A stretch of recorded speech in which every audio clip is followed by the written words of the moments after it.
Informação com Natasha Mazaro. A juíza federal Gabriela Hard determinou a prisão do ex-ministro José Dirceu logo após o Tribunal Regional Federal da 4ª Região negar o último recurso do petista condenado pela Lava Jato. A juíza substituta de Sérgio Moro na 13ª Vara Federal de Curitiba. Ela determinou que José Dirceu se apresente até às 5 horas da tarde desta sexta-feira na Polícia Federal em Brasília para cumprir pena.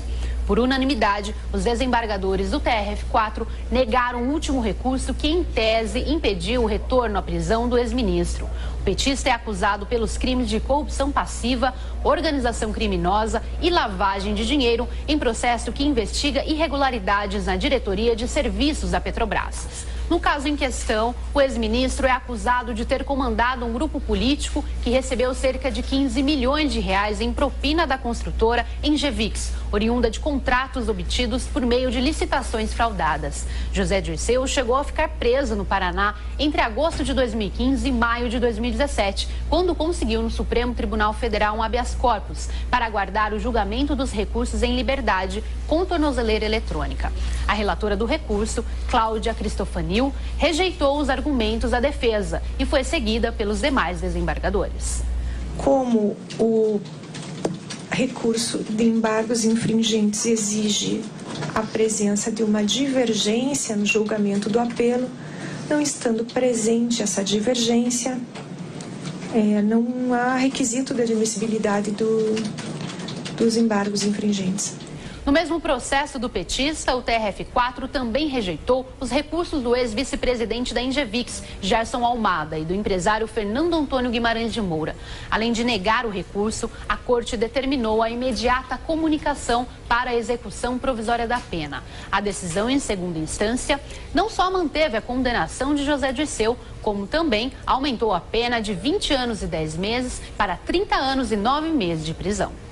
O Vila, ele chegou a desdenhar, dizendo que, não sei porque que a imprensa está dando tanto destaque, que esse já era um desfecho previsível. Foi mais ou menos o que ele falou ontem. Até ele sabia disso. Ele e todos, né? Aqui embaixo também, um rapaz estava vindo aqui, entrando no prédio, entrou no prédio errado, pensou que aqui era outra coisa, também sabia. Isso é mera enrolação, mera enrolação.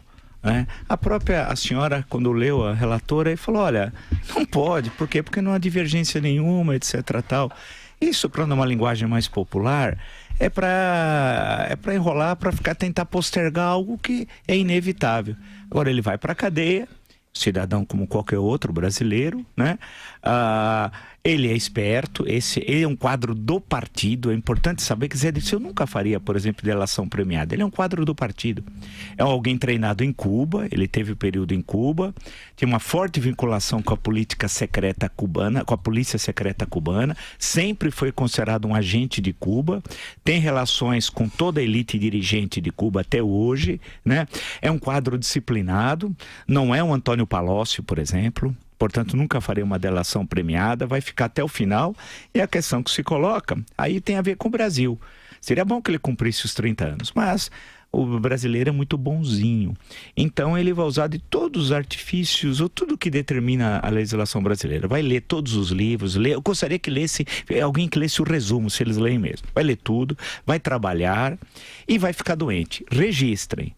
Ele vai ficar uns 3, 4 anos, a partir de então ele vai ter sérios problemas de saúde. Aí arruma um atestado fajuto, a justiça aceita e ele vai cumprir a pena na prisão domiciliar numa casa com dinheiro roubado que ele comprou.